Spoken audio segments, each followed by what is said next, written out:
तो हमने concept of negative मास कर लिया था और एक क्वेश्चन रह गया था इसका लास्ट क्लास में। मैं चाहता था वो भी कंप्लीट हो जाए तो फिर अपन आगे कंटिन्यू कर सकें। क्वेश्चन सिंपल सा है, कोई खास नहीं है, देख लो अगर फटाफट कर सकते हो तो।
देखो इस बार क्या किया अपन ने,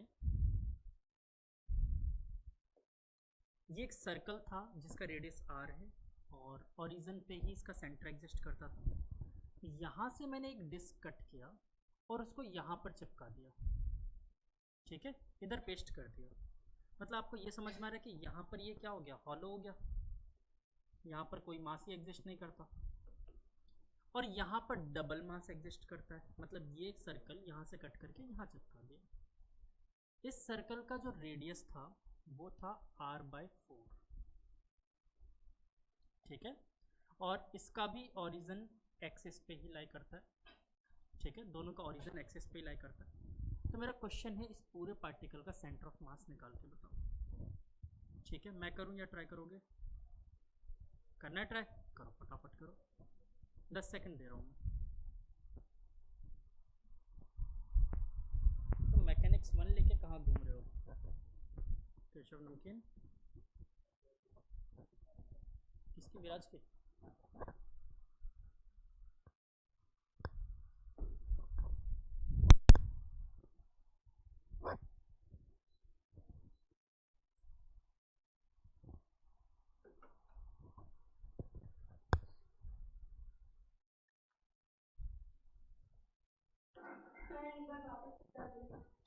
बेटा कुछ नहीं है, इसमें दो सर्कल दिख रहे हैं। एक सर्कल से मैंने मास कट किया और दूसरे वाले पे चिपका दिया।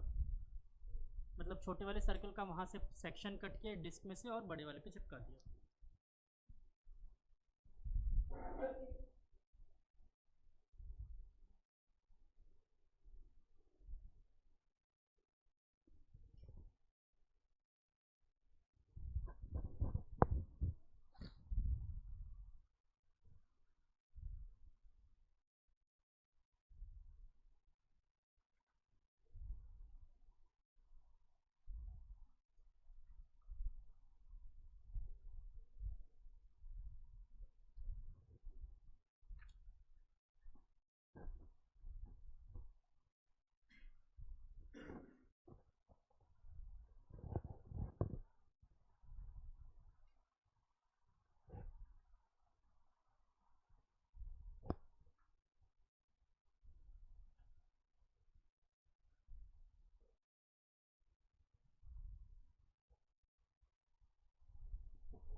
छोटे वाले सर्कल का रेडियस r/4। अच्छा डिस्टेंस भी देना पड़ेगा आपको, है ना, ये तो मैंने दिया है, बीचों बीच है बिल्कुल, मतलब एक्सिस के बिल्कुल सेंटर में है वो। कैसे बताऊं तुम लोगों को, ये वाली डिस्टेंस इसकी यहाँ से यहाँ तक की है r/2, इसके सेंटर तक की।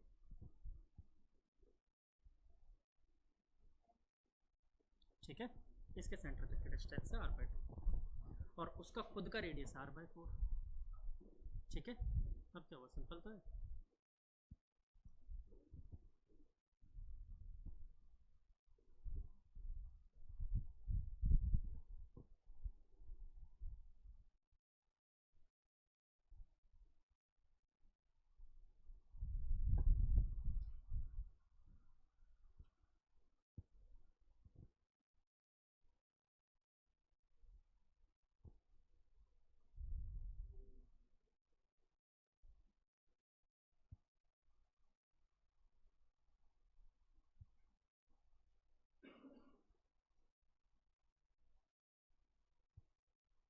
चलो मैं सॉल्व कर रहा हूँ इस क्वेश्चन को।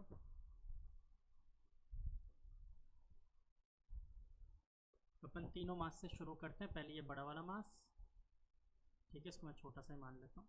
ठीक है, और इसके बगल में एक वो खाली वाला मास,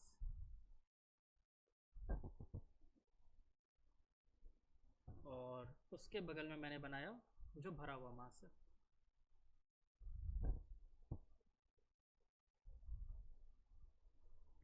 अब देखो, वैसे तो करने का इसका आसान तरीका ये होता कि मैं इसका मास m मान लेता तो ज़्यादा इजी होता, बट छोड़ो, अपन तो सॉल्व करते हैं पूरा।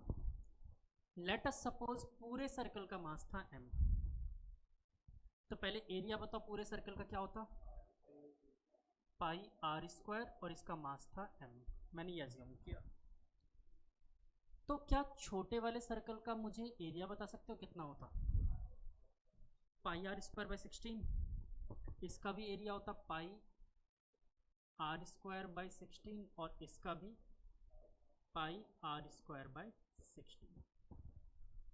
अब मुझे ये पता है पाई r स्क्वायर में मास एग्जिस्ट करता है कितना, m मास एग्जिस्ट करता है। तो यूनिट एरिया में कितना एग्जिस्ट करेगा, m upon pi r square. मुझे पाई r स्क्वायर बाई 16 एरिया में कितना मास एग्जिस्ट करेगा, तो m upon pi r square into pi r square by 16। Pi r square से पाई r स्क्वायर गुजर गया, फाइनल m बाई 16। यानी बच्चे यहाँ पर कितना मास एग्जिस्ट कर रहा होगा, माइनस का m बाई 16, और यहाँ पर प्लस का, क्योंकि यहाँ पर तो आ गया है ना मास m बाई 16। दोनों का सेंटर ऑफ मास देखना है मुझे। अच्छा, geometrical centre will be the centre of मास, तीनों का देखना है। पहले वाले का कितना होता, पहले वाले के लिए सेंटर ऑफ मास होता 0,0। दूसरे वाले के लिए भी देखो, अगर ज्योमेट्रिकल सेंटर देखो तो ये सेंटर ही होता, तो यानी यहां से कितना r/2, तो इस वाले के लिए हो गया r/2, 0, और इस वाले के लिए माइनस का r/2, 0। अब देखो y के अबाउट तो सिमेट्री है, सॉरी x एक्सिस के अबाउट तो सिमेट्री है, तो y एक्सिस में तो कोई चेंज ही नहीं आएगा। जो भी चेंज आना है किस में आना है, x एक्सिस में। तो can I write XCOM is equal to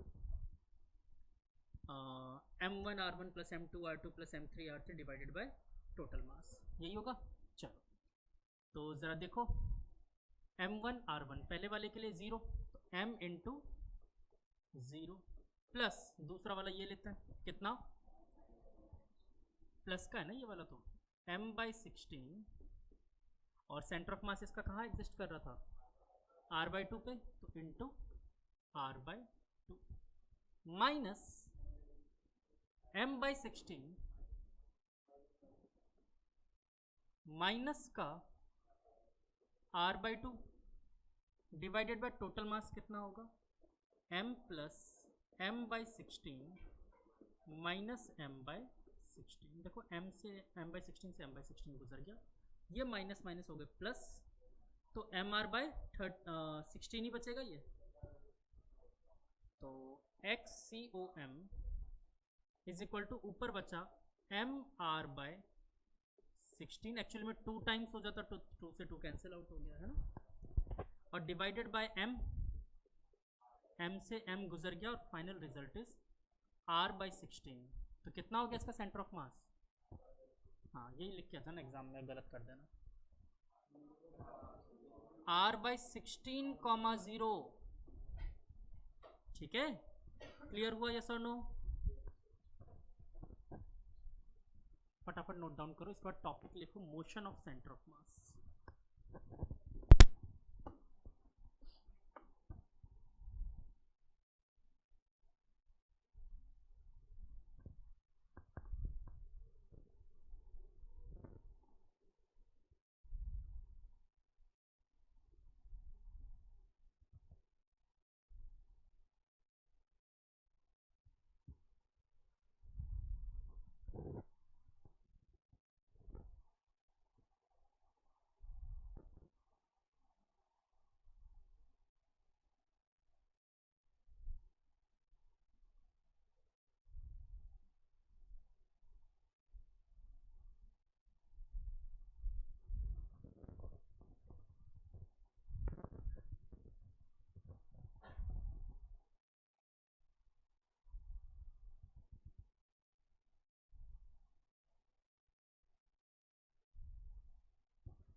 बालक मेरा अंधेरे में पढ़ रहे हो, पीछे लाइट ऑन कर लो, पीछे लाइट ऑन कर लो, अंधेरे में क्यों पढ़ रहे हो?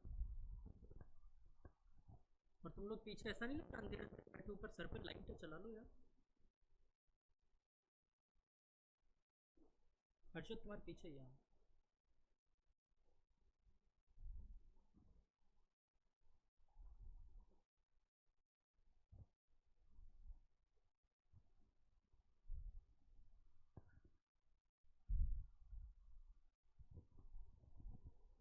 लिख लिया? लिखो topic motion of centre of मास।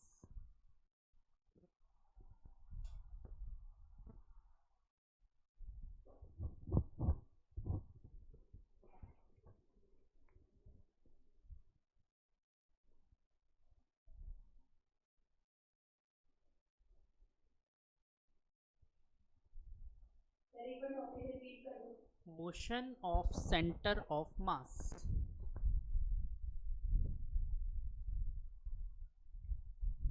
इसको एक और नाम से जाना था, system of many particles. System of many particles.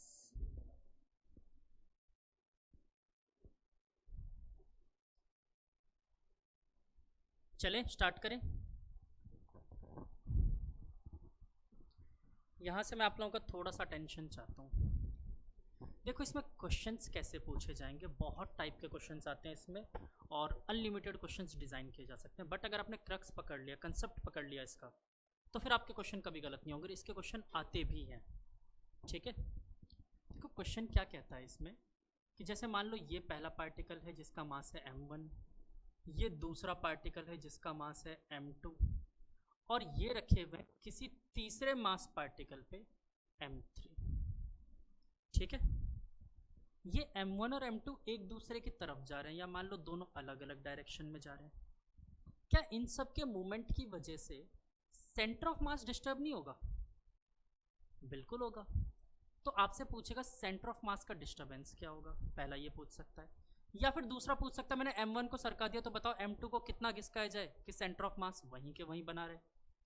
इस टाइप के क्वेश्चंस में कंफ्यूज करेगा। तो बहुत सिंपल तरीका है, मैं बहुत स्लो और जीरो से चल रहा हूँ, ठीक है। तो पहली ट्रिक पकड़ो। क्या अपन वैसे फॉर्मूला बोला करते थे, R1 इज इक्वल टू या RCOM is equal to R centre of mass is equal to M1 R1 plus M2 R2 plus M3 R3 by total mass M लिख दूं, ठीक है। या फिर आपकी इच्छा हो तो M1 plus M2 plus M3 भी लिख सकते हो। अगर मैं बच्चों यहाँ पर बोलूँ कि R में तो चेंज हो रहा है कंटिन्यू, तो क्या अपन इसी वर्ड को कुछ ऐसे भी लिख सकते थे, change in R centre of mass, change delta मतलब चेंज होता है, change in centre of mass that must be equal to M1 delta R1 plus m2 delta r2 plus m3 delta r3 divided by total mass. चलेगा? ये बहुत important relation है, इस relation पे भर भर के क्वेश्चंस आते हैं। तो पहला तो पॉइंट इसे नोट डाउन करो, ठीक है? फिर अपन इसमें आगे चलेंगे। डेल्टा का मतलब दिमाग में बैठा लो, क्या है? चेंज।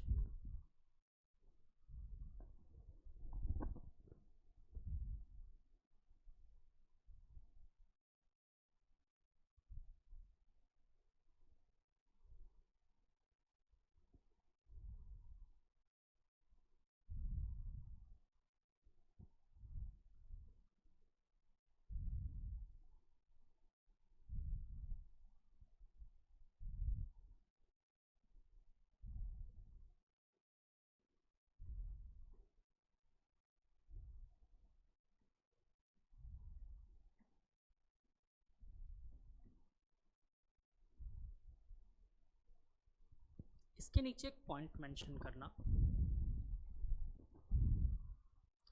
एक पॉइंट मेंशन करना, चेंज इन पोजीशन। ये बहुत इंपॉर्टेंट लाइन है फॉर्मूले को लगाने के लिए। Change in position should always be calculated, should always be calculated with respect to ground, with respect to ground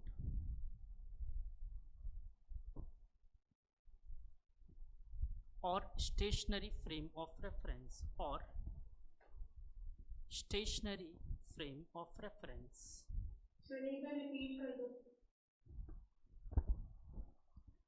Change in position should always be calculated, change in position should always be calculated with respect to ground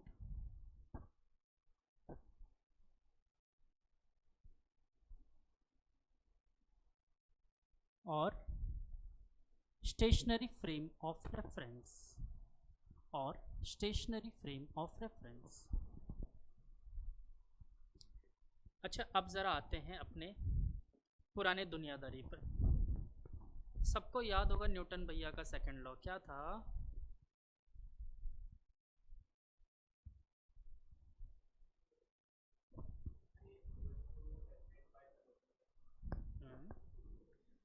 यार ये acceleration जो दिया गया था ना, यहाँ पर एक बहुत बड़ा लोचा है। वो लोचा मैं वहाँ पर नहीं समझा सकता था आपको, क्योंकि आपको सेंटर ऑफ मास के बारे में आइडिया ही नहीं था। अब मैं समझा सकता हूँ, तो चलो अपन उस तरफ बढ़ते हैं थोड़ा सा। लेट अस सपोज कि XCOM, अब थोड़ा सा अपन इसमें आगे चलते हैं। XCOM can be written as m1x1 plus m2x2 plus m3x3 dot dot dot divided by total mass. अगर मैं दोनों तरफ टाइम के रेस्पेक्ट में डिफ्रेंशिएट कर दूं, दोनों तरफ टाइम के रेस्पेक्ट में डिफ्रेंशिएट कर दूं, तो ज़रा बता सकते हो ये क्या बनेगा? dxcom by D T is equal to m1 dx1 by D T plus m2 dx2 by D T plus m3 dx3 by D T dot dot dot divided by total mass. अच्छा, पहचान पा रही है x by D T क्या है? ये velocity. मतलब मैं बोल सकता हूँ कि अगर पार्टिकल मूवमेंट कर रहे हैं तो उसके सेंटर ऑफ मास भी मूव करेगा, और सेंटर ऑफ मास डेफिनेटली कोई ना कोई एक वेलोसिटी एग्जिस्ट करती होगी उसकी, यानी VCOM is equal to m1 v1 plus m2 v2 plus m3 v3 dot dot dot divided by total mass लिख सकते हैं। बोलो समझ पा रहे हो पहली बात, हाँ या ना? पहले इन तीनों लाइन को नोट करो, फिर मैं यहाँ पर कुछ और चीज़ें बताता हूँ। अगर कहीं पे भी लगता हो ये समझ में नहीं आ रही तो बात तुरंत मुझे इंटरप्ट करना कि सर ये बताओ।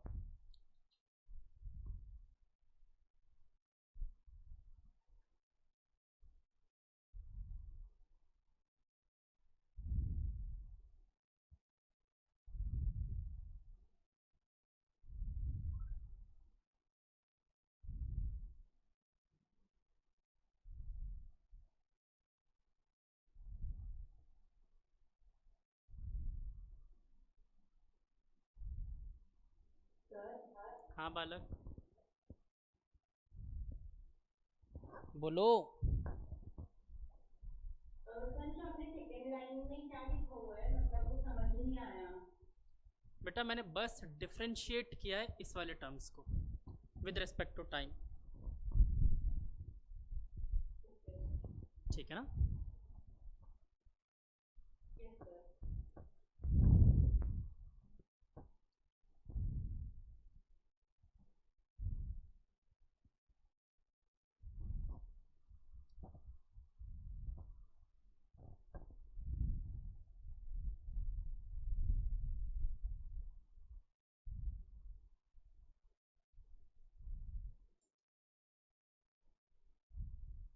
चलो एक छोटा सा क्वेश्चन करते हैं इस पे।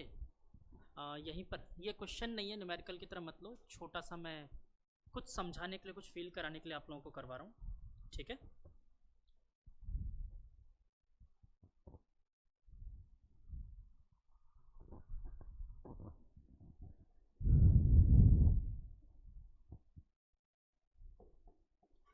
लेट अस सपोज बच्चों ये एक मास था 2 kg का, और ये इधर की तरफ जा रहा था 10 मीटर पर सेकंड से, ठीक है। और ये एक दूसरा मास था 8 kg का, जो इधर की तरफ जा रहा था 20 मीटर पर सेकंड से। तो बच्चों कहीं ना कहीं इन दोनों का पहले अगर मैं सोचूं तो सेंटर ऑफ मास एग्जिस्ट करता होगा, हाँ या ना। तो मैंने यहाँ पर कहीं पे ड्रॉ कर दिया, देखो जो भारी मास होगा उसकी तरफ होगा सेंटर ऑफ मास, तो कहीं यहाँ एग्जिस्ट करता होगा। सबको ये पॉइंट समझ में आ रहा है। Centre of mass is a point which exist between line joining of two mass, यहाँ पर एग्जिस्ट कर रहा है। अब देखो नेक्स्ट बात, क्या मैं सेंटर ऑफ मास की वेलोसिटी निकाल सकता हूँ? निकाल सकते हैं, कैसे? अपना फॉर्मूला एक बार के लिए लगाते हैं, V C O M is equal to 2 × 10 plus 8 × 20 divided by 10, और ये 0 0 0 गुजर गया, तो 8 × 16 18 मीटर पर सेकेंड। यार ये तो ना इसकी वेलोसिटी है ना इसकी वेलोसिटी, ये 18 मीटर पर सेकंड से जा रहा है। अब जरा सोचना, थोड़ा सा प्योरली सोचने की कोशिश करना, एक्चुअली में ये सेंटर ऑफ मास, जब ये दोनों पार्टिकल मूवमेंट कर रहे होंगे, तो क्या ये सेंटर ऑफ मास भी आगे नहीं जा रहा होगा? पार्टिकल जा रहे हैं तो सेंटर ऑफ मास भी आगे जा रहा है। और एक चीज और नोटिस करना, इसकी वेलोसिटी आई है 18 मीटर पर सेकेंड, मतलब धीरे धीरे देखो ये 20 मीटर पर सेकंड से जा रहा है और ये 18 मीटर पर सेकंड से जा रहा है, मतलब ये इससे दूर होता जा रहा है। अगर इन दोनों को सोच के देखो तो एक सेकंड बाद ये 20 मीटर आगे जा चुका होगा, ये सिर्फ 18 मीटर आगे जाएगा। उसके अगले सेकंड बाद ये 40 मीटर आगे जा चुका और ये सिर्फ 36 मीटर, मतलब हर सेकंड 2-2 मीटर पीछे आता जा रहा है। ये पॉइंट विजुअलाइज हुआ, हाँ या ना? पक्का। सेम इसके केस में देखो, ये 10 मीटर पर सेकंड से आगे जा रहा है और ये 18 मीटर पर सेकंड से आगे जा रहा है, मतलब हर सेकंड में ये 8 मीटर दूर जाता जा रहा है इससे। ऐसा क्यों हुआ? क्योंकि इन दोनों मासेस की वेलोसिटीज डिफरेंट डिफरेंट थे, तो सेंटर ऑफ मास की भी वेलोसिटी डिफरेंट आई। दूसरी बात, सेंटर ऑफ मास अपना पोजीशन बना के रखेगा। ये हो सकता है कि ये धीरे धीरे चल रहा हो, ये तेज तेज चल रहा हो, सेंटर ऑफ मास दोनों के बीच में एक सेंटर पॉइंट बनाकर रखेगा हमेशा। समझ आ रही है बात, हाँ या ना? तो अब इसको जरा कंबाइन करके सोच के देखो एक बार के लिए। इमेजिन करो, आंखें छोटी करो और सोचो, आपको ये दोनों मास दिखाई नहीं दे रहा, आपको सिर्फ कौन सा दिखाई दे रहा है? येलो डॉट, ठीक है। और जरा सोचो, अब क्या मैं इन दोनों को बिना कैलकुलेट किए हुए ही मेरे से पूछ लिया जाए 5 सेकंड बाद बताओ दोनों का सेपरेशन कितना होगा? मुझसे पूछा गया कि 5 सेकंड बाद बताओ दोनों का सेपरेशन कितना होगा, तो आप क्या करो, इसकी पोजीशन निकाल लो कि सेंटर ऑफ मास कितना आगे गया, ठीक है। सेंटर ऑफ मास कितना आगे गया, तो 5 सेकंड बाद ये कितना चला जाएगा? 90 मीटर। हर सेकंड में 2 मीटर पर सेकंड ये ज़्यादा आगे जा रहा था। अब मेरे से ये पूछा गया, तो बताओ 90 और 2 मीटर पर सेकंड से 5 सेकंड में कितना आगे गया होगा? 10 मीटर, मतलब इसकी पोजीशन हो गई होगी 100 मीटर। और ये हर सेकंड में 8 मीटर पर सेकंड पीछे रह रहा था, 5 सेकंड बाद ये 40 मीटर पीछे रह गया, टोटल 90 मीटर था, तो इनिशियल पोजीशन से कितना आगे आ गया? 50 मीटर। कहानी समझ आई हाँ या ना? सेंटर ऑफ मास आपको हर चीज़ क्लियर कर सकता है। अब दूसरी बात पे आता हूँ, आगे बढ़ाऊँ, इसको कंटिन्यू करूँ। Let us suppose centre of मास की वेलोसिटी 0 है। मैंने एक ऐसा क्वेश्चन डिज़ाइन किया जिसमें सेंटर ऑफ मास की वेलोसिटी क्या है? 0। मैं एग्जाम्पल ही के फॉर्म में करवाता हूँ।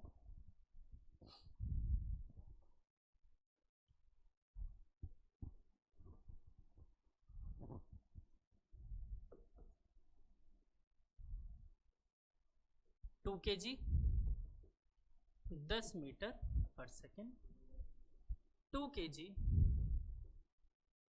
10 मीटर पर सेकेंड, और इनका सेंटर ऑफ मास जो इनिशियली एग्जिस्ट कर रहा होगा वो सेंटर पे कर रहा होगा, इन दोनों के सेम मास है ना, एग्जैक्टली सेंटर पे एग्जिस्ट करता होगा। अब जरा वेलोसिटी ऑफ सेंटर ऑफ मास निकाल सकते हैं इस केस में? 0 आएगा, निकाल के देख लो, चाहे तो कैलकुलेट करके देख लो, 0 आएगा। मतलब ये मासेस कितना भी दूर जाते जाएं, सेंटर ऑफ मास में कोई चेंज नहीं आएगा। बोलो हाँ कि ना? जरा सोचो, VCOM can be written as, मैं फिलहाल डेटा नहीं लिख रहा हूँ, सीधे लिख रहा हूँ M1V1 plus M2V2 divided by total मास। और अगर VCOM 0 है तो क्या मैं सीधे सीधे बोल सकता हूँ, ये M इधर मल्टीप्लाई कर दिया, 0 हो गया। That means M1V1 plus M2V2 must be equal to 0। ये मेरा तीसरा पॉइंट है। 2 इंपॉर्टेंट पॉइंट बता चुका हूँ, ये तीसरा इंपॉर्टेंट पॉइंट है, यहाँ पर याद रखना। अच्छा, एक चीज़ और बता देता हूँ, फिजिक्स में एक टॉपिक आता है कंजर्वेशन ऑफ लीनियर मोमेंटम, उसका एक मोस्ट बहुत बड़ा पार्ट यही ख़त्म कर देगा। ठीक है, कहानी समझ आई क्यों 0 हुआ? अच्छा, एक चीज़ और सोचो, अगर सेंटर ऑफ मास की वेलोसिटी 0 है तो क्या इन दोनों की भी वेलोसिटी 0 होगी? नहीं, हो सकता है इंडिविजुअल पार्टिकल्स की वेलोसिटी हो, पर सेंटर ऑफ मास की वेलोसिटी होना ज़रूरी नहीं है। क्लियर हुआ? यस और नो? तो यहाँ पर ये तीसरा पॉइंट लिखो, पहले इसको नोट करो, क्वेश्चन को, एग्जाम्पल को, दोनों नोट करना। एग्जाम्पल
इजी, देखो point, if velocity of centre of mass, if velocity of center of mass is 0, that doesn't represent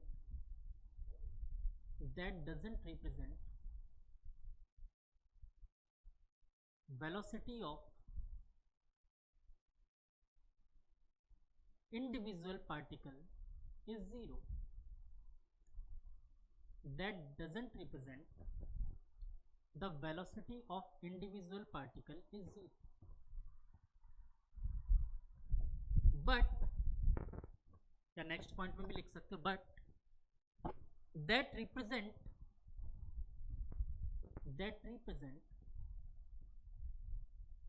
vector sum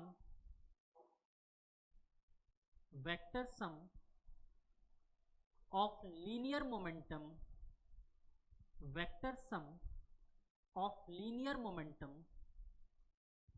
will be 0.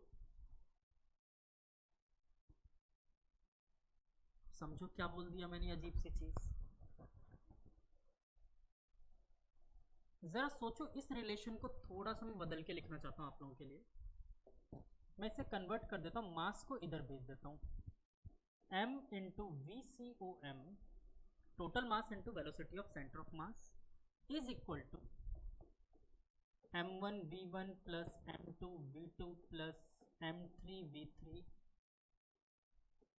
Dot dot dot so on, है ना। इन सब पे vectors लगा देता हूं, ठीक है। अच्छा, पहचानो मास इनटू वेलोसिटी क्या होता था? मोमेंटम हुआ करता था मास इनटू वेलोसिटी। तो मैंने इसे लिखा p टोटल मोमेंटम, और इसे क्या पार्टिकल 1 का मोमेंटम बोल सकता हूं, p1 plus p2 plus p3 so on. सोच के बता सकते हो क्या total momentum is equal to sum of the momentum of all the particles है, हाँ या ना? टोटल मोमेंटम क्या होगा? Sum of momentum of all the particles. पहली बात क्लियर। दूसरी बात, अगर velocity of centre of mass 0 होता तो क्या p टोटल 0 हो जाता? यानी आप समझो, आज तक आप जितने भी फॉर्मूले NLM में या कहीं भी चिपकाते आ रहे थे, हर फॉर्मूले में वो वेलोसिटी सेंटर ऑफ मास की वेलोसिटी हुआ करती थी, ठीक है। समझ पा रहे हो ये बात? तो यानी कि if v centre of mass is equal to 0, that represent 0 is equal to p1 plus p2 plus p3 and so on। बच्चों, अगर सेंटर ऑफ मास का मोमेंटम 0 हुआ, इसका मतलब ये नहीं है कि किसी भी पार्टिकल का मोमेंटम नहीं होगा मोमेंटम है, लेकिन उनका वेक्टर सम 0 हो जाता है। एग्जांपल देता हूं, अभी समझ जाओगे। लेट अस सपोज मेरे पास एक फिश टैंक है और इसमें एक मछली है, एक फिश है, मतलब विंग्स ही बना दी, ठीक है। एक फिश है और ये फिश इसके वॉल से जा जाकर टकरा रही है, मेरा फिश टैंक गिरा देगी ना? क्यों? सेंटर ऑफ मास में एक्चुअली में इसको पता है कैसे समझो, क्या ये इंटरनल मोमेंटम लगा रही थी? ये जितना मोमेंटम उसके वॉल पे लगाएगी ना, उतना ही वो दूसरा पार्टिकल अपोजिट डायरेक्शन में फोर्स लगा देगा। नेट फोर्स क्या हो जाएगा? 0। अब इसी बात को अपन फील करने वाले हैं। याद करो न्यूटन सेकंड लॉ, मैंने क्या कहा था? If F external is equal to 0, तो पार्टिकल किस में होता था? इक्विलिब्रियम में। याद आ रहा है? F external is equal to 0, particle होता था इक्विलिब्रियम। बालक नहीं आ रहा समझ में कुछ? पीछे आज मुझे लग रहा है सो रहे हो तुम। चलो, if F external is equal to 0, then particle किस में होता था? इक्विलिब्रियम में।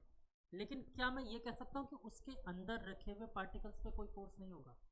हो सकता है, लेकिन net force will be 0, same net momentum will be 0। बोलो समझ आया, हाँ या ना? पक्का? अब इसको दूसरे तरीके से समझो। क्या इस कमरे में गैस पार्टिकल्स प्रेजेंट है, एयर पार्टिकल्स, और वो बहुत तेज वाइब्रेट कर रहे हैं? मैं इसका प्रूफ भी देता हूँ आपको। बहुत तेज वाइब्रेट कर रहे हैं। मैंने क्लासरूम में इस तरफ थोड़ा सा डिओड्रेंट छिड़का, आपको उस कॉर्नर में खड़े खड़े उसकी स्मेल आ जाएगी। क्यों? इन पार्टिकल्स का वाइब्रेशन इतनी तेज था वो आप तक तुरंत पहुंच गए पार्टिकल्स। ठीक है ना? एयर पार्टिकल्स का वाइब्रेशन हो रहा था, क्या ये मेरी छत उड़ा के ले जाएंगे? नहीं। क्यों? इंटरनल फोर्स है। एक पार्टिकल अगर इधर फोर्स लगाएगा तो दूसरा इधर लगाएगा, नेट क्या हो जाएगा? जीरो। क्लियर हुआ? हाँ या ना? पक्का? इसे नोट डाउन करो।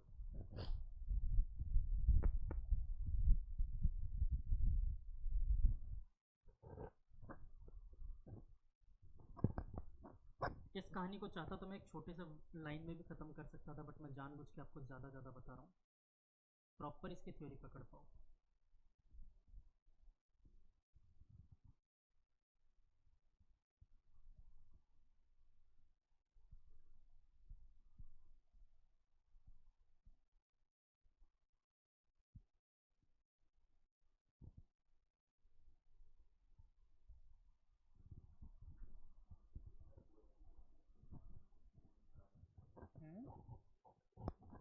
इधर आ जाओ ना इस पर।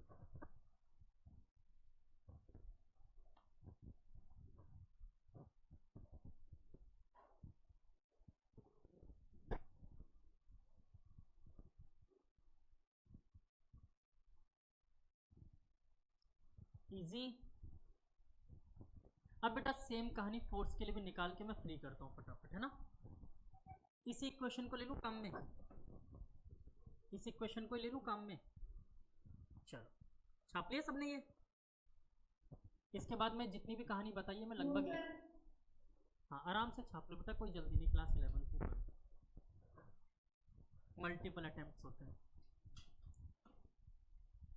चाहो जितने अटेम्प्ट्स दो।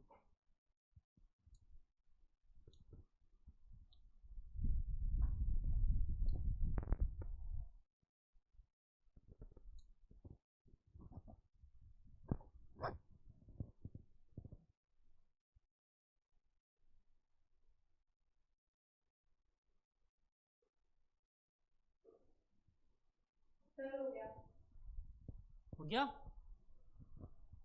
अच्छा बच्चों, अगर मैं इस टर्म को एक बार और डिफ्रेंशिएट कर दूं, इस टर्म को एक बार और डिफ्रेंशिएट कर दूं टाइम के रिस्पेक्ट में, तो जरा देखो, मास तो कांस्टेंट है, इसको तो छोड़ो, D V C O M मैं वेक्टर फॉर्म में लेता हूँ by D T is equal to M one differentiation of V one by D T plus m2 differentiation of v2 by D T plus differentiation of m3 v3 by D T and so on. यही होगा। जरा पहचानो velocity का differentiation क्या होता था? Acceleration. तो centre of मास के लिए क्या हो जाएगा? m acceleration of centre of mass that is equal to m1 f1 plus sorry m1 कहाँ से आ गया, f1 नहीं बोल रहा मैं, a ही बोल रहा हूँ फिलहाल, वरना फिर आधे बच्चे रो दोगे, बाद में चेंज कर देंगे, a1 plus m2 a2 plus m3 a3, यही होता है।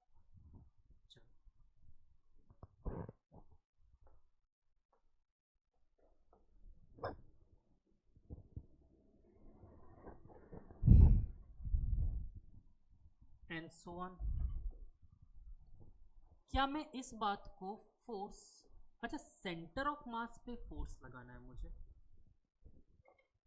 इस पार्टिकल के सेंटर ऑफ मास पे फोर्स लगाना है, वो फोर्स कभी भी बाहर से ही आ सकती है, अंदर वाला पार्टिकल कभी फोर्स नहीं लगा सकता, अंदर वाला पार्टिकल कभी भी इसका सेंटर ऑफ मास को मूव ही नहीं कर पाएगा। आप सोच के देखो, अगर एक पार्टिकल ने दूसरे को इधर की तरफ धक्का मारा तो एक्शन रिएक्शन होगा, दोनों अपोजिट डायरेक्शन में बढ़ जाएंगे, सेंटर ऑफ मास कभी भी अपनी पोजीशन चेंज नहीं कर सकता अगर वो इंटरनल पार्टिकल है तो। समझ आ रहा है? मतलब हमेशा सेंटर ऑफ मास के मूवमेंट के लिए मुझे क्या चाहिए होगा? एक्सटर्नल फोर्स चाहिए होगा। तो मैं इसको एफ सी ओ एम बोल देता हूँ, which is also equal to F external. Reason, centre of mass को एक्सेलरेट करने की औकात सिर्फ और सिर्फ किसके पास है? एक्सटर्नल फोर्स के पास है, इंटरनल फोर्स के पास नहीं है। रीजन, अगर एक पार्टिकल पे दूसरे ने फोर्स लगाया तो दोनों पे एक्शन रिएक्शन लगेगा, तो सेंटर ऑफ मास कभी अपनी पोजीशन चेंज ही नहीं कर पाएगा। क्लियर हो रहा है, यस और नो? पक्का? चल मैं इसको एक एग्जांपल देके प्रूव भी कर दूंगा अभी, है ना, मुझे याद दिलाना, मैं एग्जांपल देके प्रूव कर दूंगा। तो इसलिए मैंने इसको क्या बोला, F external which is equal to F1 plus F2, ये सारे फोर्सेस बन गए, F3 on individual particles. Clear हो रहा है? दूसरी बात, अगर F एक्सटर्नल ही जीरो हो तो क्या पार्टिकल में फोर्सेस नहीं होंगे? होंगे। हो सकता है उसके अंदर फोर्सेस प्रेजेंट हो, पर नेट फोर्स कितना होगा? जीरो। अब इसमें देखना, थोड़ा सा और समझने की कहानी आएगी। देखो एक एक करके मैं सारे पॉइंट बोलता हूँ। अगर एफ एक्सटर्नल जीरो है, हाँ सेंटर ऑफ मास पे फोर्स एक्सटर्नल की कैसे इक्वल हुआ? मैंने अभी अभी तो समझाया था ये पार्टिकल वाली बात। अगर एक पार्टिकल, अंदर का पार्टिकल, कोई दो पार्टिकल, मान लो मेरे दोनों हाथ फिश टैंक के अंदर हैं, ये दो एटम्स हैं, दो फिश हैं, ये एक फिश जाके दूसरे फिश को धक्का मारती है, डेफिनेटली इसमें एक्सेलरेशन आएगा, लेकिन इसमें भी तो every action is equal and opposite reaction होगा। ये दोनों एक दूसरे को अपोजिट डायरेक्शन में फोर्स करेंगे, जो भी सेंटर ऑफ मास होगा वो अपनी पोजीशन पे बना रहेगा। समझ आ रहा है? ये दोनों एक दूसरे पे इक्वल एंड अपोजिट फोर्स लगाएंगे ना, तो सेंटर ऑफ मास थोड़ी मूव कर जाएगा, वो तो वही रहेगा। तो इंटरनल फोर्स कभी भी सेंटर ऑफ मास को मूव नहीं कर सकते। सेंटर ऑफ मास को कौन मूव कर सकता है? सिर्फ और सिर्फ एक्सटर्नल फोर्स। बाहर से कोई फोर्स लगा कि मैं दोनों मछली को भगा दूं एक साथ, दैट इज पॉसिबल, ठीक है, बट इंटरनल फोर्सेस जब तक लगेंगे वो एक दूसरे को एक्शन रिएक्शन से क्या करते रहेंगे? खत्म करते रहेंगे। क्लियर हो रहा है, हाँ या ना? पक्का? चलो अब मैं पहली बात करता हूं कि अगर आप लोगों ने जैसा कि मुझे बताया एफ एक्सटर्नल जीरो है, तो इसका मतलब मैं मान सकता हूं कि पार्टिकल की सेंटर ऑफ मास की वेलोसिटी भी जीरो होगी। गलती से भी मत मानना, एक्सेलरेशन जीरो होने का मतलब ये नहीं होता कि वेलोसिटी जीरो हो। May be possible, may be VCOM is equal to क्या होगा? कांस्टेंट। अब वो कांस्टेंट का मतलब जीरो भी हो सकता है, हो सकता है कांस्टेंट वेलोसिटी चल रहा है। एक्सेलरेशन जीरो होने का मतलब ये थोड़ी होता है कि वेलोसिटी ही ना हो, पॉसिबल है, हो सकता है। तो हो सकता है उसका सेंटर ऑफ मास की वेलोसिटी एक कांस्टेंट हो, पॉसिबल है। वो कांस्टेंट नंबर जीरो भी हो सकता है, लेकिन कब? चलो अब ये कहानी थोड़ा सा और आगे बताऊंगा, नहीं तो अभी कंफ्यूज हो जाओगे। नोट करो, अब एक बार जितना पढ़ा उतना पूरा पार्ट एक बार वापस रिपीट करना, पढ़ना, और लगता हो कहीं पूछना चाहिए तो पूछना मुझसे। मुझे एक एग्जांपल देना था ना, एग्जांपल दे देता हूँ इसका।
इजी लिख लिया। एक हाइपोथेटिकल क्वेश्चन दे रहा हूं मैं अपनी तरफ से बनाकर, और मुझे एक्सपेक्टेड है कि आप लोगों को ग्रेविटेशन का फोर्स का फॉर्मूला भी नहीं पता होगा, तो मैं ही बता देता हूँ। क्वेश्चन है आपके सामने, मान लेते हैं दो मास पार्टिकल है, एक मास है 10 kg और दूसरा मास है 90 kg। क्या हुआ मानसी, क्या समझ नहीं आया बोलो? हाँ, एंड दोनों सेपरेटेड थे by a distance 6.67 into 10 to the power minus metre की पावर 1/2, मतलब कि रूट। मैंने जानबूझ के दिया ये ताकि कैलकुलेशन आसान हो जाए, ठीक है। तो मेरा क्वेश्चन है आपसे कि बताओ मुझे दोनों के बीच में सेंटर ऑफ मास का एक्सेलरेशन क्या होगा। क्वेश्चन समझ आया क्या कह रहा हूँ? दोनों के सेंटर ऑफ मास का एक्सेलरेशन क्या होगा। दूसरी बात, फॉर्मूला होता है फोर्स का F is equal to G m1 m2 upon r square, और where g is equal to 6.67 into 10 to the power minus 11 newton metre square per kilogram square. ये मैंने आपको डेटा दे दिया, ठीक है। अब सिर्फ आपको ये फॉर्मूले में वैल्यूज रखनी है, फोर्स निकालना है। निकाल के बताओ। अच्छा, ये दोनों मास पॉइंट मास है, हाँ। पहले फोर्स निकालना है, फिर एक्सेलरेशन ऑफ सेंटर ऑफ मास बताना है।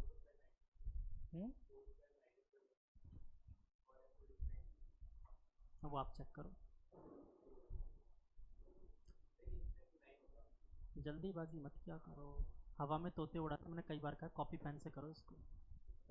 जल्दीबाजी करोगे गलत करोगे।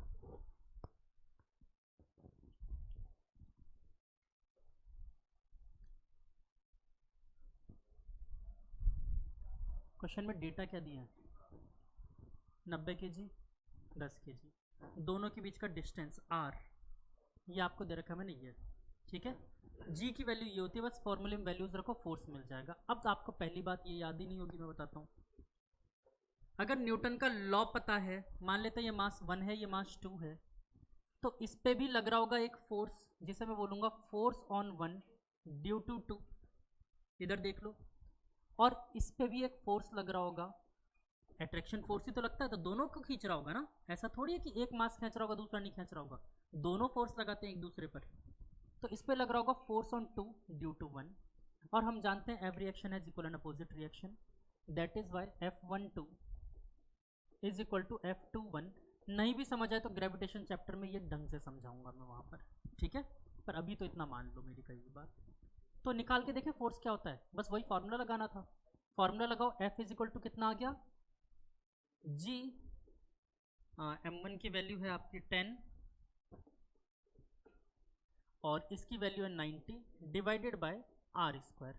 ध्यान से देखो, इसका स्क्वायर करोगे G के बराबर वैल्यू आ रही है, ये दोनों कैंसिल आउट।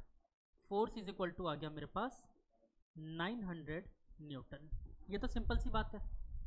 अब दोनों का एक्सेलरेशन निकाल के देखें, तो देखो एक्सेलरेशन कैसे निकालते थे, A is equal to F by M, याद है। तो मैं दोनों के लिए एक्सेलरेशन निकालता हूँ, दोनों के लिए एक्सेलरेशन निकालता हूँ। मान लेते हैं ब्लॉक 1, ये ब्लॉक 2। मुझे फोर्स पता है, इस पे भी लग रहा होगा 900, यार बोल कौन रहा है। फोर्स 900 इस पे भी, फोर्स 900 इस पे भी, ठीक है, न्यूटन्स में।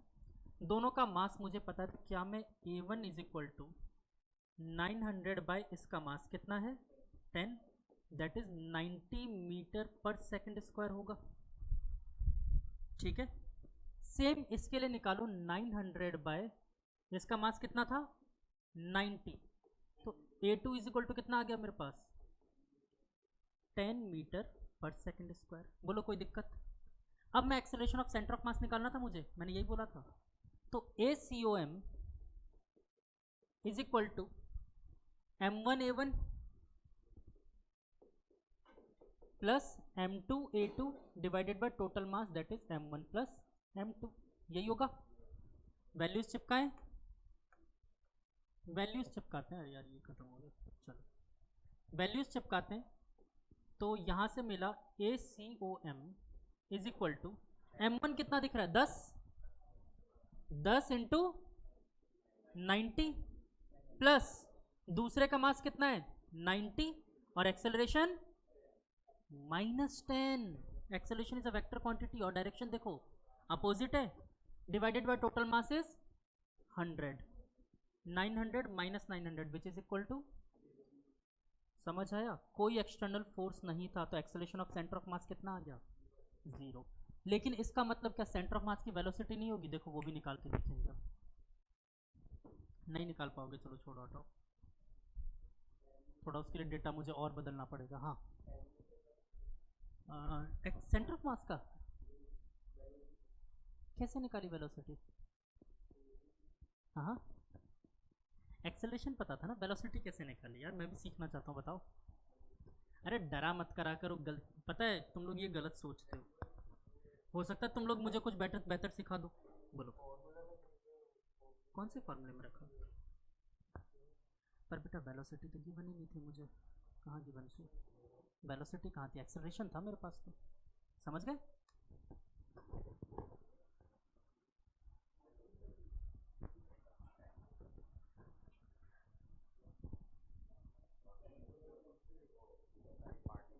अच्छा लिखना था, जूम आउट करूँ? एक बार स्क्रॉल डाउन कर देता हूँ जूम आउट करने की जगह। बालों को लड़ो मत, कुछ पूछना तो मुझसे पूछो डायरेक्ट। पहले ये लिख लो फिर उसके बाद नीचे वाला पार्ट स्क्रॉल कर दूंगा। तो मैंने उस बात को प्रूव कर दिया, acceleration of centre of mass 0 होगा अगर एक्सटर्नल फोर्स नहीं है तो।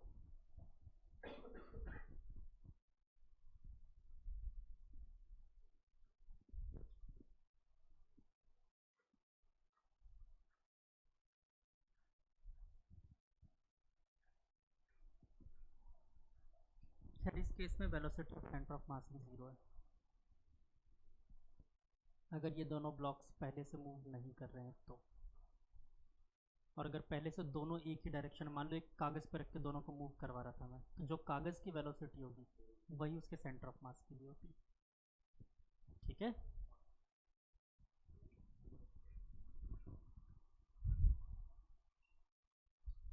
नोट कर लो तो प्लीज़ बताना मुझे।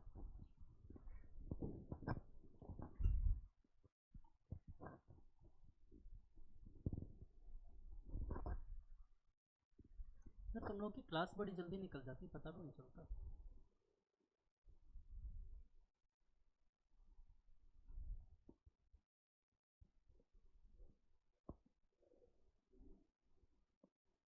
है अभी टाइम है, ऐसा नहीं। अच्छा तुम्हें लग रहा बहुत देर हो गई, बोर हो रहे? नहीं ऐसा भी होता है कि बहुत देर से परेशान हो रहे हैं, आधे घंटे से बैठे हुए हैं, फिर घड़ी में टाइम देखा अभी तो 1 मिनट ही निकला है, ऐसा भी होता है। अरे यार अभी तो 29 मिनट और झेलना है। क्या चीज़? अच्छा मैं ज़्यादा स्लो तो नहीं पढ़ा रहा, मैंने थोड़ा सा नया अडॉप्ट किया है धीरे धीरे पढ़ाने का तुम लोगों को, ताकि सीख पाओ। मुझे ऐसा लग रहा था कि मैं ज़्यादा तेज़ चल रहा हूँ तुम लोगों की क्लास में, तुम्हें लग रहा है sir?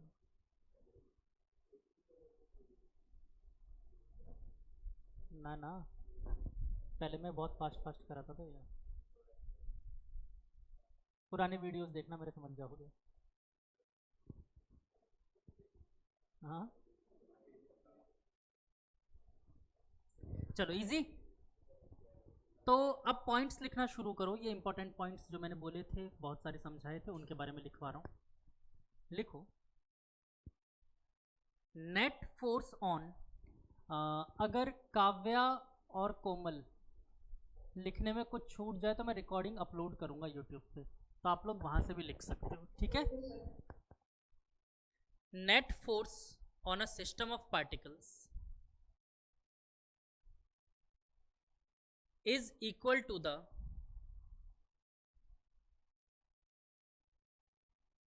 net external force.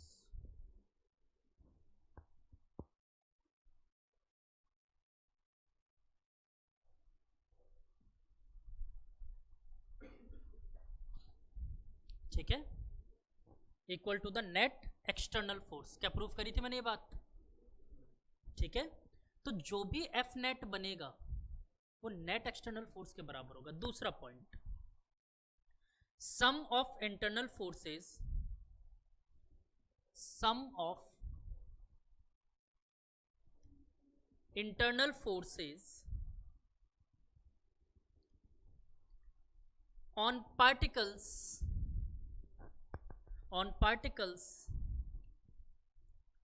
of a system is zero. Sum of internal forces on a particles of a system is zero. ठीक है, मतलब बेटा ये वही बात है, अगर acceleration of centre of mass zero है, या फिर ऐसे समझो कि इंटरनल पार्टिकल फोर्स लगा रहे हैं, तो उनकी वजह से क्या नेट सेंटर ऑफ मास का एक्सेलरेशन आ पाएगा? नहीं आ पाएगा। मैंने एक्सप्लेन भी किया है एग्जांपल देकर, ठीक है ना। तो सेंटर ऑफ मास एक्सेलरेट नहीं कर पाएगा जब तक इंटरनल फोर्सेस है। अंदर एयर कितनी भी तेज चला लो, छत नहीं उड़ा ले जाएगी। ठीक है, इजी। चलो third point, centre of mass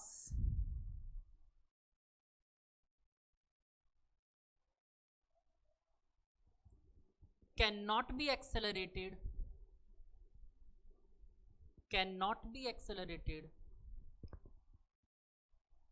by internal forces,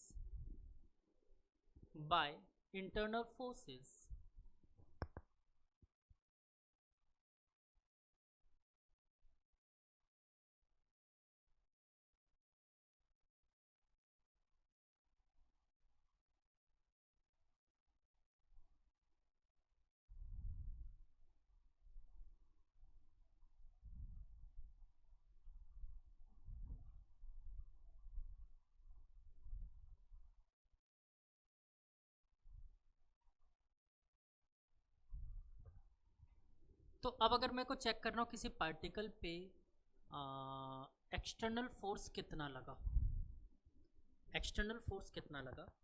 तो कैसे चेक कर सकता हूँ?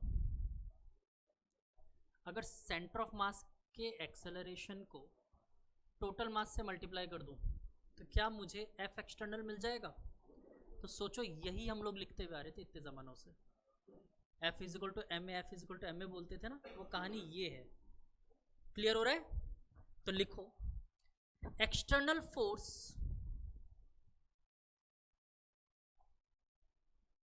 इक्वल टू मास या total mass multiplied by acceleration of centre of mass multiplied by acceleration of center of mass.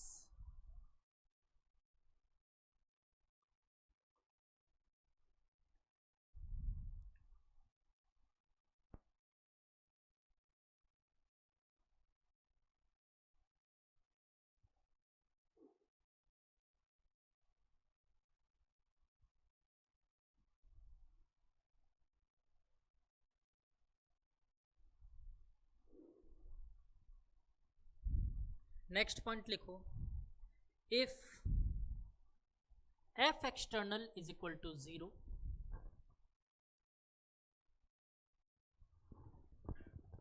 if F external is equal to 0, the center of mass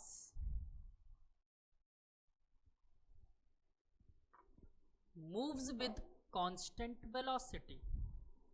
The center of mass moves with constant velocity.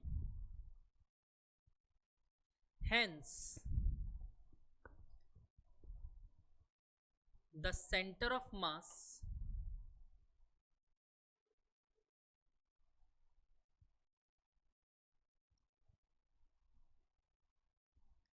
can be treated as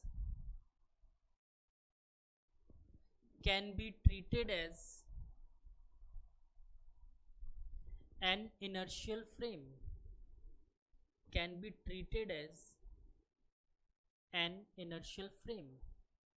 last में bracket में लिख देना point. Last में initial frame के बाद bracket में point लिख देना, क्योंकि सेंटर ऑफ मास तो एक पॉइंट होगा ना, ठीक है। फ्रेम के बाद ब्रैकेट में पॉइंट लिख देना, क्योंकि सेंटर ऑफ मास खुद तो एक पॉइंट है ना, पूरा एक फ्रेम थोड़ी है, इसलिए। चलो एक ये मैंने वही वाला पॉइंट एक्सप्लेन किया, वेलोसिटी वाला बताया था ना, सेंटर ऑफ मास का एक्सेलरेशन जीरो, तो ज़रूरी नहीं है कि वो वेलोसिटी भी ज़ीरो हो सकता है, कांस्टेंट वेलोसिटी से मूव कर रहा हो, पॉसिबल है। एक क्वेश्चन लिखते हैं, लिखो।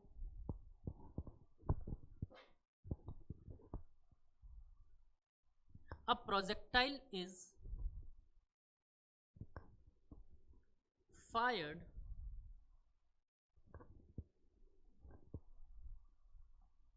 at a speed of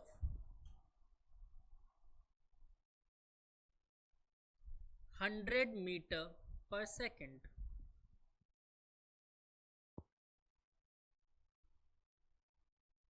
at an angle of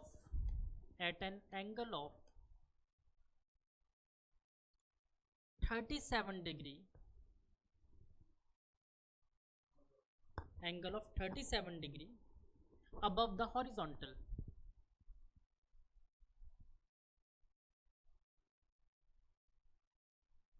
At the highest point,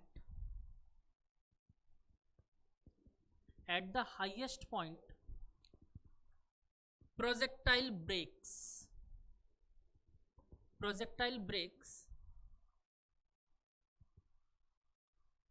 into two parts,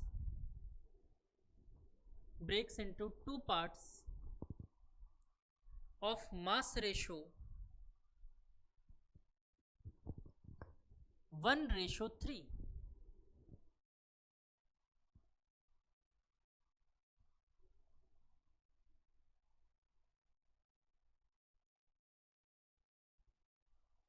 After explosion,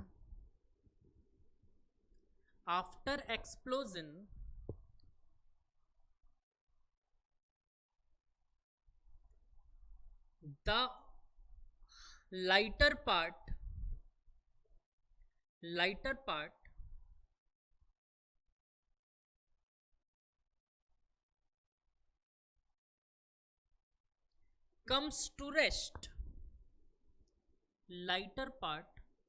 comes to rest.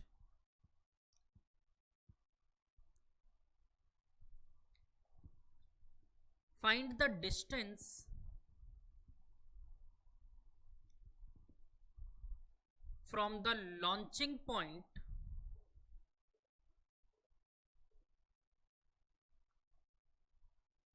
to the point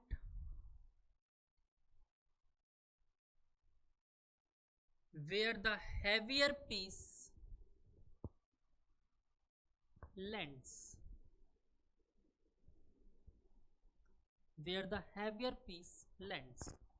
question explain करता हूं पहले आप लोगों को क्या कह रहा है, ठीक है। देखो अज्यूम कर लो मास का रेशो क्या है 1:3, तो मान लेते हैं जो मास था इनिशियली वो था 4m मास गया होगा, जो m और 3m में टूट गया। तो देखो अब क्वेश्चन समझते हैं। यहां से एक प्रोजेक्टाइल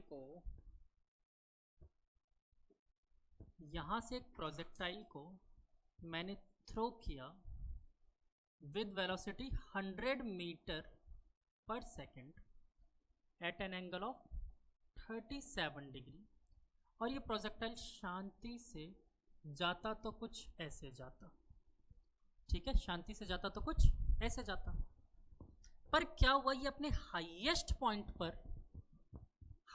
पॉइंट पर दो पार्ट्स में टूट गया, ठीक है, दो पार्ट्स में टूट गया। एक का मास था m और दूसरे का मास था 3m।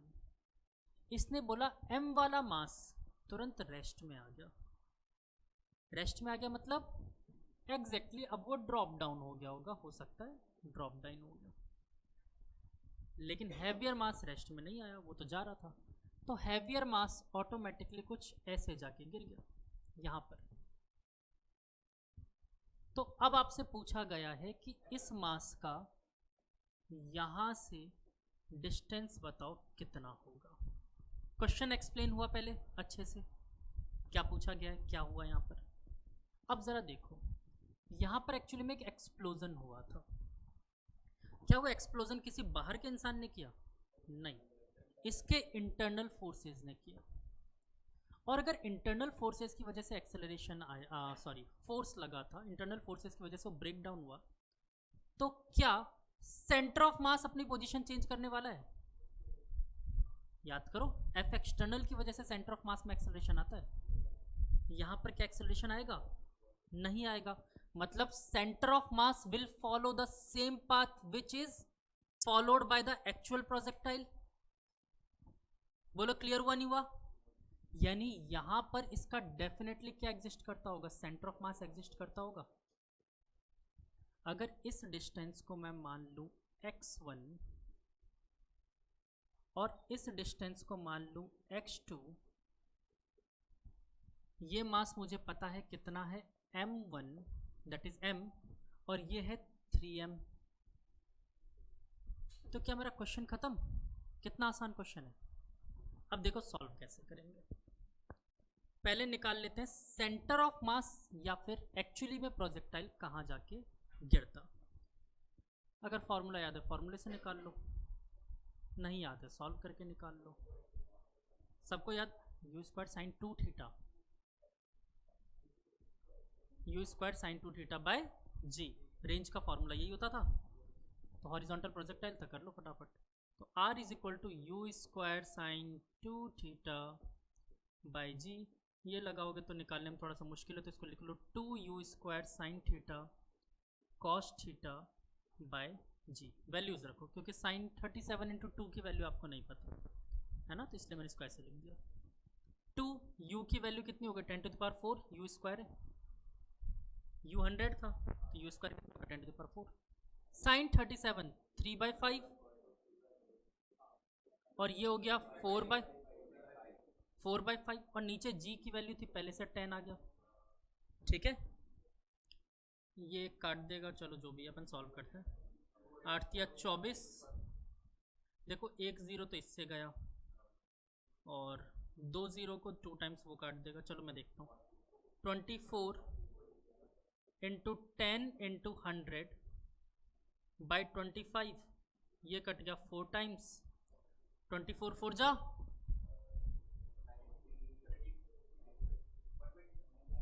96 हो गया यार।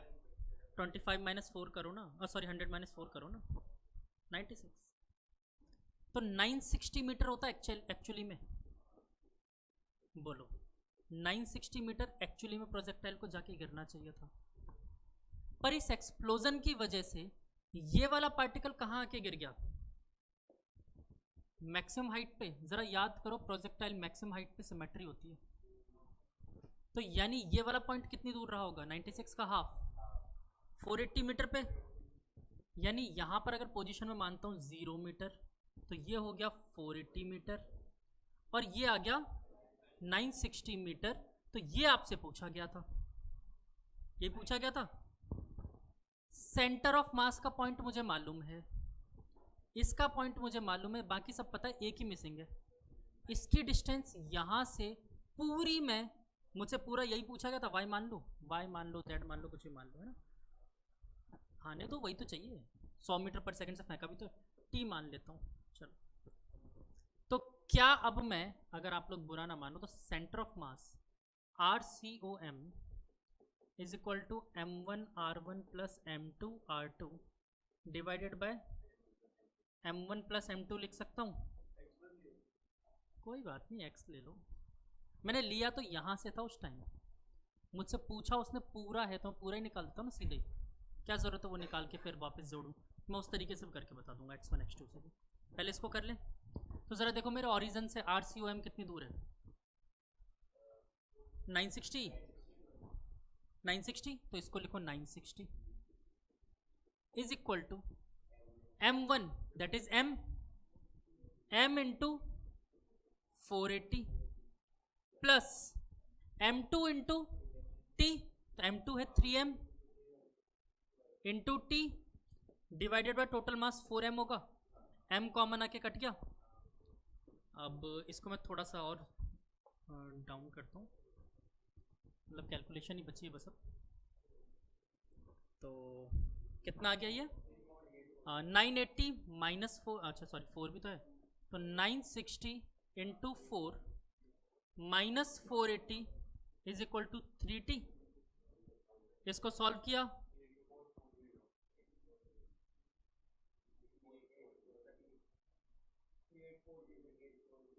Three eight four zero minus 480 upon 3 is equal to t. Solve करो इसको, 3360 बाई 3, जो तुम लोग बता रहे हो मैं वही लिख रहा हूँ, दैट इज 1120 मीटर। यानी बच्चों ये इनिशियल पॉइंट से कितना आगे जाके गिरेगा, 1120 मीटर्स। बोलो पहला मेथड क्लियर हुआ, हाँ या ना? हाँ, वेलोसिटी की जरूरत ही नहीं है, पोजीशन, सीधा पोजीशन से आंसर आएगा। देखो निकालूं, चलो क्या चीज 1120, क्या हुआ, नहीं आया तुम्हारा? चलो इससे भी निकाल के देख लेते हैं, जो मैं पहले x1 x2 ले रहा था। तो देखो सेंटर ऑफ मास तो कहीं मूव नहीं कर रहा, ये तो यही है, तो इसको ले लेते हैं 0, सेंटर ऑफ मास को ले लेते हैं 0 इज इक्वल टू, अब टोटल मास की भी जरूरत नहीं नीचे, इसका डिस्टेंस कितना 480 माइनस का, लेकिन इससे माइनस का, तो माइनस 480 इंटू एम प्लस इस डिस्टेंस को x2 लिया 3m इंटू x2, और डिवाइड में टोटल मास होगा भी तो इधर जाके 0 हो जाएगा, इस टर्म को इधर भेजा तो 480 m is equal to 3m into x2, m से m गुजर गया, 480 by 3 160 is equal to x2, यानी यहाँ से कितना आगे होगा 160 मीटर, तो 960 तो खुद ही था, तो 1120 आप इससे भी कर सकते हो, आ गया आंसर। तो 960 में ऐड कर दोगे x2 को, तो पूरा ओरिजिन से मिल गया मुझे। क्लियर हुआ, यस और नो? बेटा अगर इसको 0 मान रहे तो ये पीछे है ना, तो माइनस लेना पड़ेगा। ये पार्टिकल कितना पीछे है, 480 मीटर पीछे, इसलिए। क्लियर? बेटा तुम लोग बोलोगे तो मैं इधर आवाज कैसे सुन पाऊंगा? हाँ, ये रेंज कैसे फाइंड किया यार, ये प्रोजेक्टाइल पड़ा हुआ एग्जैक्ट रेंज पे क्यों लाई करेगा? बेटा ये इधर उधर जा ही नहीं सकता क्योंकि कोई एक्सटर्नल फोर्स ही नहीं है। तो इनिशियली जब पार्टिकल जाके गिरता, सेंटर ऑफ मास यहीं गिरा होता, अगर पार्टिकल नहीं ब्लास्ट करता तो यहीं जाके गिरता, सेंटर ऑफ मास यहीं होता। तो अगर पार्टिकल एक्सप्लोड कर भी गया तो सेंटर ऑफ मास अपनी जगह थोड़ी चेंज करेगा, सेंटर ऑफ मास तो वही रखेगा अपनी पोजीशन, क्योंकि कोई एक्सटर्नल फोर्स नहीं था। ठीक है, इसलिए सेंटर ऑफ मास ने वही पोजीशन बनाई रखी। क्लियर हुआ? मैं इसे जूम आउट कर देता हूँ, नोट डाउन कर लो क्या चीज़ हो गया।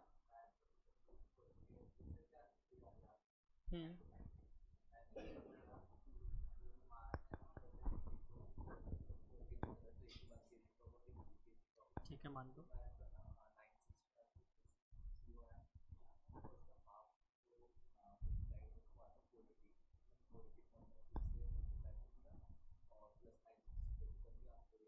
हाँ, यही तो किया तुमने, जो मैंने ऊपर लिखा है ना m1r1 प्लस m2r2, तुमने क्या किया, इस माइनस वाले को उधर भेज दिया, m1r1 is equal to m2r2 कर दिया तुमने, ठीक है, और डिवाइड में भेज दिया इधर से r1 को। पर वो फार्मूला तब तक ही वैलिड है जब तुम 2 मास लेके चल रहे हो, अभी 3 लेके जाओगे तो कबाड़ा हो जाएगा। उसमें भी देखो और कहानी है, अगर velocity of centre of mass 0 सिर्फ तभी वैलिड है, इसलिए मैं गलत चीज़ें बताता ही नहीं, एक्सेप्शन बन जाते हैं इनसे। ठीक है, इसलिए सही चीज़ है, सही ट्रैक पकड़ के चलो।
पता है अब इस चैप्टर की सारी कहानी खत्म हो गई।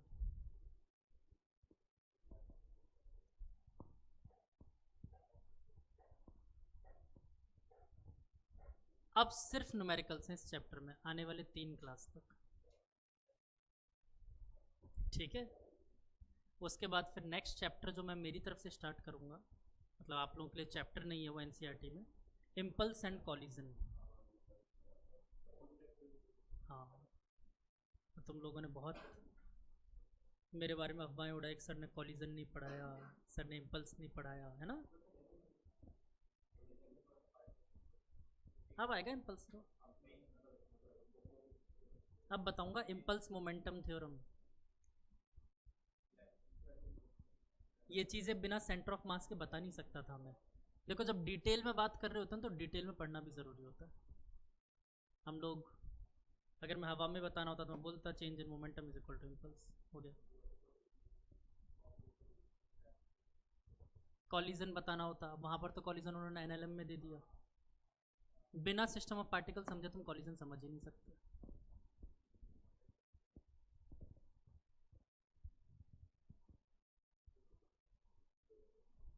तो एनसीईआरटी क्या है एक्चुअली, मैं हमेशा बोलता हूँ बहुत हाई स्टैंडर्ड की बुक है, एक्चुअली में है, but best revision book, not reading book. जब तुम एक बार पूरी सिलेबस कंप्लीट कर चुके हो तब एनसीईआरटी रीड करो।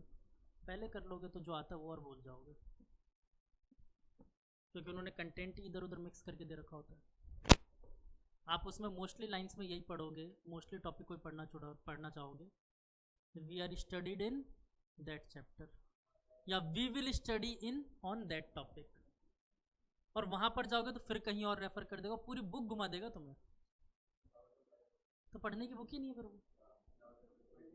और जहां तुम्हें गलती से आ गया कि अब ये तो डाउट ही है, इसका कुछ नहीं हो सकता, तो पहले से वाई लिख देगा वो, जानो खुद। मैथ्स में तो जनरली एग्जाम्पल में तुम्हें यही मिलेगा।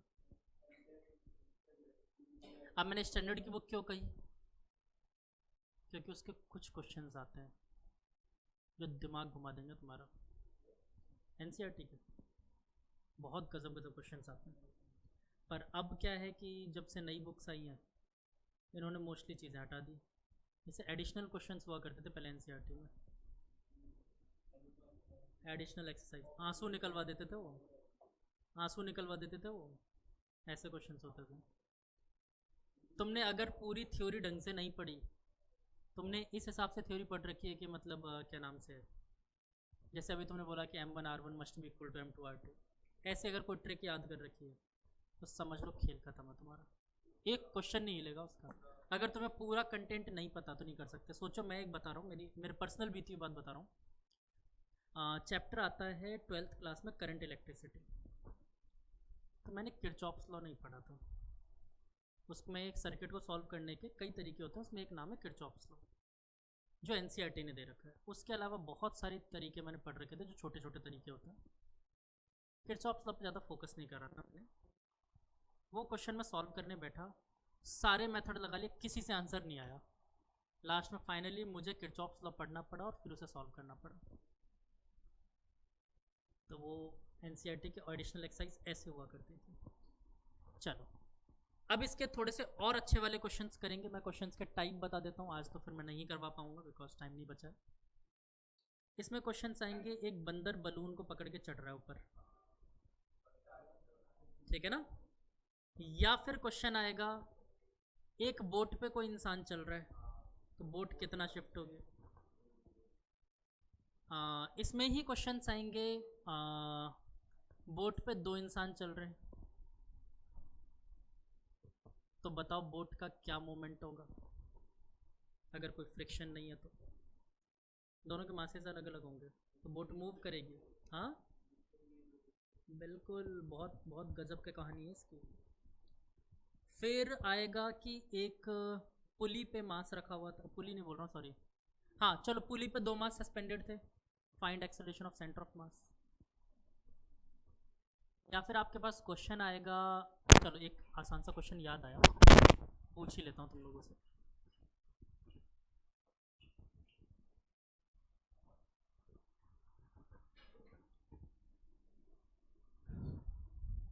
ये एक ट्रे है बच्चों, ट्रे का मास स्मॉल m, या चलो ट्रे का मास 0, इस पे एक आइस का क्यूब रखा हुआ है, आइस क्यूब रखा हुआ है जिसके सारे साइड लेंथ्स हैं a, ठीक है, और ये रखा हुआ है ग्रेविटी फ्री स्पेस में, ठीक है, और टेम्परेचर की वजह से धीरे धीरे ये आइस मेल्ट हो गया। तो मेरा क्वेश्चन है आप लोगों से, बताओ इसका सेंटर ऑफ मास कितना मूव करेगा अगर इसका मास पहले m रहा होता तो। आइस का मास m था, ठीक है, ये इस ट्रे में रखा हुआ था, ट्रे का भगोनी बना देता हूँ ना, तुम लोग को पानी डुल गया, ठीक है, तो रुक जाओ, देख बाकी उस पूछ लूँगा, निकाल सकते हो, देखो मेल्ट हो गया, आइस मेल्ट होकर क्या बनता है, पानी, ठीक है ना। और अब क्या होगा, अच्छा इसका सॉरी मैं इस वेसल का वॉल्यूम देना तो मैं भूल गया, वेसल का जो वो है, ये वाली लेंथ है, ये क्यूबॉइड शेप में है वेसल, तो ये वाली लेंथ है 2a, डेप्थ भी है 2a, और ये हाइट है a/2, ठीक है, निकाल सकते हो सेंटर ऑफ मास, मेल्ट होगा, फिर क्या होगा, पूरे में भर जाएगा, फिर सॉल्व कर लोगे, हाइट पता चली जाएगी, वॉल्यूम बराबर होना चाहिए, कर लोगे, नालायक को कुछ नहीं होगा, ग्रेविटी फ्री स्पेस है, एज इट इज शेप में बना रहेगा, एज इट इज शेप में बना रहेगा, पानी बिखरेगा क्यों, ठीक है, वाटर एज इट इज रहेगा ना, ग्रेविटी फ्री स्पेस है। अच्छा क्या वाटर एक्चुअली में एज इट इज रहेगा, तो क्या होगा, एक गजब की बात बताऊं, वाटर स्फेरिकल शेप ले लेगा, सरफेस टेंशन क्यूब से बदल के वो एक स्फीयर बन जाएगा, लेकिन सेंटर ऑफ मास मूव नहीं करेगा, रीजन ग्रेविटी फ्री स्पेस, ठीक है, एक्चुअली वो एक स्फेरिकल शेप ले लेगा, बट ग्रेविटी फ्री स्पेस की वजह से वो मूव नहीं करेगा। अब इसी क्वेश्चन को घर जाके ट्राई करोगे, अगर ये ग्रेविटी में रखा हो तो क्या होगा, सेंटर ऑफ मास कितना मूव करेगा, ये मुझे निकाल के बताना है। अब ये ग्रेविटी में रखा है हॉरिजॉन्टल प्लेन में, कंटेनर की साइज मैंने दे ही रखी है आपको, सॉल्व करके निकाल के बताना कितना मूवमेंट होगा इसके सेंटर ऑफ मास का। इजी, इस वाले केस में समझ में आ गया ना जीरो क्यों है, हाँ हाँ, क्योंकि वो शेप ही चेंज, मतलब शेप तो चेंज कर ही लेगा, चलो स्फीयर की शेप में आ जाएगा, बट सेंटर ऑफ मास अपनी पोजीशन नहीं छोड़ पाएगा, कोई एक्सटर्नल फोर्स नहीं, सेंटर ऑफ मास अपनी पोजीशन पे बना रहेगा, इनिशियली रेस्ट में था, बाद में भी रेस्ट में रहेगा, ठीक है। चलो आज के लिए मेरी तरफ से आप लोग मुक्त मछली हैं, मुक्त मछली नहीं जानते,